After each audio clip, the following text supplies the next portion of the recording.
वो सोच रहे होंगे कि ये लड़की बैठ गई है, 10-15 दिन चलेगा, चली जाएगी, पानी बंद कर दो, यूनिवर्सिटी का गेट बंद कर दो, हमको धमकाओ, रात में आके पुलिस भेजो। लेकिन हम तुमको बताए देते हैं, 1 महीने तो क्या, 1 साल ये आंदोलन चलेगा, जब तक डॉक्टर रितु को ये पूरा का पूरा सम्मानजनक न्याय नहीं मिल जाता। यहां पर जुल्म होने की फहरिस्त बहुत लंबी है। ये कोई रितु तुम्हारे ऊपर ही जुल्म नहीं हो रहा है, जुल्म बहुत दिन से हो रहा है। लेकिन जो जुल्म सहकर बच गए, ठह गए, चले गए, बैठ गए अपने घर में चुपचाप, उन्होंने समझौता कर लिया। लेकिन हम लोग जब तक सविता रॉय डॉक्टर जो एट्रोसिटी एक्ट का, SC/ST एक्ट का जो मुकदमा दर्ज हुआ है, जब तक वो जेल नहीं चली जाती तब तक हमारा समझौता नहीं होगा। ये SC/ST एक्ट ऐसा है कि इसमें 6 महीने से पहले जमानत नहीं होती। पुलिस ने भी रिपोर्ट लगा दी, पूरा इन्वेस्टिगेशन हो गया, लेकिन अभी तक उनको गिरफ्तार नहीं किया गया। ये हम लोगों के साथ भेदभाव, झूठे आरोप लगाकर हमारे बच्चों को सस्पेंड किया जाता है। हमारे बच्चों की यूनिवर्सिटी में नहीं, छोटे छोटे कॉलेजों में उनकी मेरिट को खराब किया जाता है। मेरिट ही खराब नहीं, उनके साथ ऐसा भेदभाव किया जाता है जिससे वो मानसिक दबाव में आकर आत्महत्या कर लेते हैं, फांसी पर लटक जाते हैं। इस बात का जिम्मेदार वो बच्चा नहीं होता, इस बात का जिम्मेदार वो होता है जो उसके ऊपर जुल्म करता है, जातिगत आधार पर उसका उत्पीड़न करता है, जातिगत आधार पर उसको सताया जाता है, जातिगत आधार पर उसको नंबर कम दिए जाते हैं, जातिगत आधार पर उसके साथ भेदभाव किया जाता है। लेकिन डॉक्टर रितु, तुम झुकना मत, हम लोग पूरा देश तुम्हारे साथ है। हमने यूनिवर्सिटी के कई प्रोफेसरों को बातचीत की है, वो भी समय आने पर आ जाएंगे। आप चिंता मत करो, ये जुल्म कोई आज का नहीं है, हजारों साल का जुल्म है। लेकिन जो लोग पढ़े लिखे लोग हैं, जिन्होंने शिक्षा श्रेणी का दूध पिया है, वो कभी झुकेंगे नहीं, टूट जाएंगे, लेकिन अपने वादों से मुकरेंगे नहीं। ये मैंने कई यूनिवर्सिटियों के प्रोफेसरों से बात की कि तुम क्यों डरते हो, लेकिन तुम अम्बेडकर मंच पर जाकर, अम्बेडकर जयंतियों में जाकर, सामाजिक मंचों पर जाकर, मैं कई प्रोफेसरों को जानता हूं, दिल्ली यूनिवर्सिटी के लोगों को, जो बड़ी बड़ी स्पीच और बड़ी बड़ी वकालत करते हैं समाज के बारे में, जुल्म के बारे में, लेकिन वो यहाँ उनको आना चाहिए। लेकिन यदि वो यहाँ नहीं आते हैं तो समझो भंते करुणाकर पहला व्यक्ति होगा जो सामाजिक मंच पर उनको धक्का मार के नीचे डालेगा।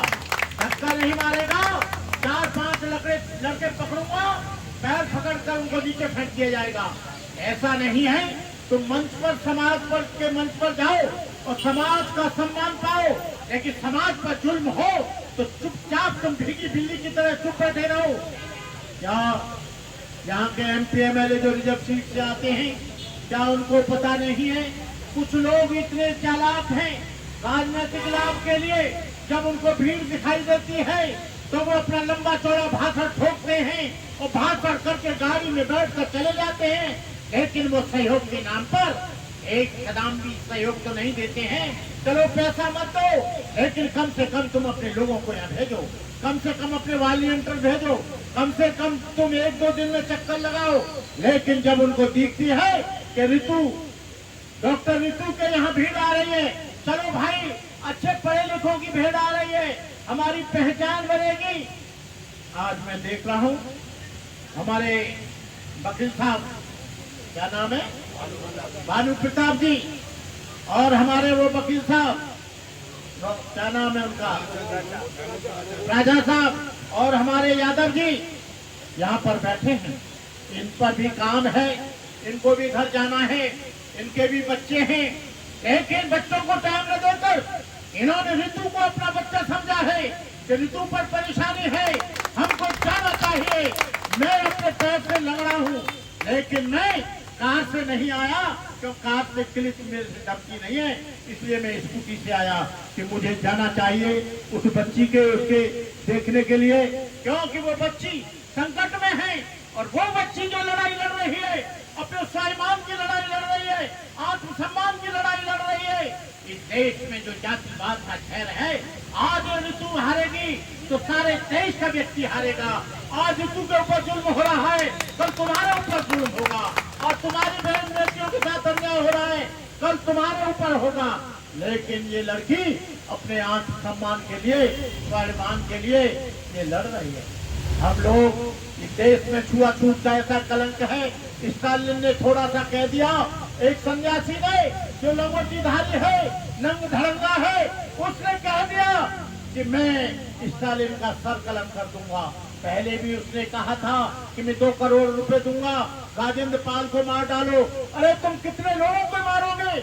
आज करोड़ों स्टालिन, करोड़ों राज, करोड़ों लोग पैदा हो गए, करोड़ों भंते करुणाकर ने पैदा कर दिए हैं। पुरानी पीढ़ी के लोगों में, नई पीढ़ी के लोगों में बुनियादी फर्क है।